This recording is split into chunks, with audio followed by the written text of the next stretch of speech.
In today's lesson, we will cover a truly thrilling event. The Goblin Rebellion of 1752 and all its triumphant tragedy. But more specifically, we will address the devastating effect it had on the wizard milling industry. Throughout the many goblin battles, countless wizard cloaks were lost. Actually, we do know the number. 632. But history occurs outside the classroom. And look, it's time for my constitutional. One can practically osmose the history flowing through Hogwarts. I think the professor wants us to follow him. And now for a stroll to the bell tower entrance hall. Along with the rest of the castle, it was completed in the early Middle Ages. The hall and the bell towers... At least we're out of the classroom.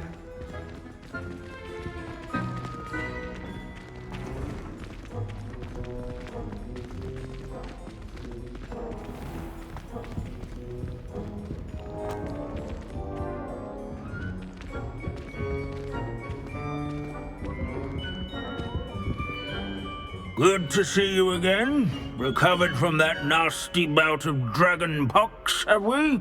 That wasn't me, Professor. I'm new here. Are you? Well then, welcome. No doubt you're eagerly anticipating my analysis of various wizarding councils, codes, statutes, and of course, goblin rebellions. Not all goblins are rebellious. Some venture into wizarding politics, such as Eargit the Ugly. Some are talented artisans, such as Bragbor the Boastful. Did you say Bragbor? I know that name. Lodgok said he was an ancestor of Ranrock. Well known for his metalwork. I would imagine much of his goblin wrought iron and silver has survived to this very day. Where were we? Oh yes. Back to our class topic for today. Grimbold Weft. Another notable historical figure. He's right nearby. Curious students can find him on display here in the bell tower. Revelio. All students introduce themselves.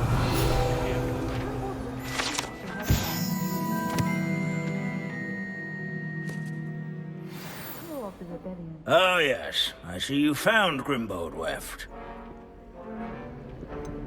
Why didn't you tell us it was just his skull? Well, of course he's just a skull. Everyone knows Grimbold Weft died of dragonpox in 1753. Now, let's turn our attention to the agreeability and general good nature of Sir Athpuddle. He's also nearby. See what you can learn from him for your next assignment. Standing in eternal but symbolic watch over the bell tower is a retinue of loyal knights, or rather, statues of knights, I should clarify. Keen-eyed students will spot the statue of Sir Athpuddle of the cheerful countenance nestled among the ranks. There we go.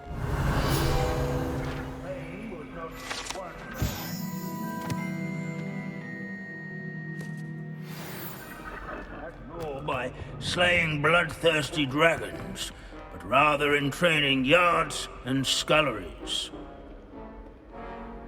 Professor Binns, I found the statue of Sir Athpuddle. Ah, well done.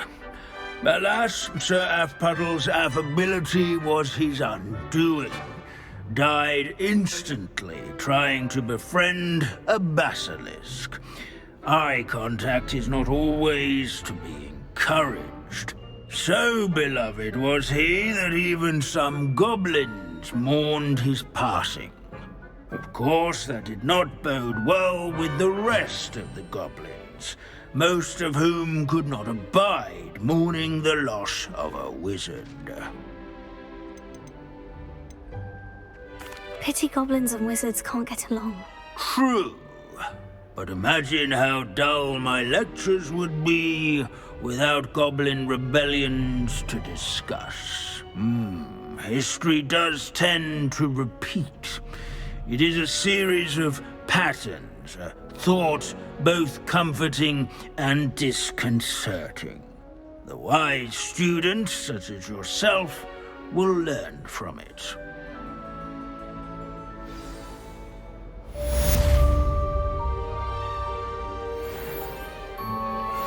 History is written by those who do their schoolwork, so they say.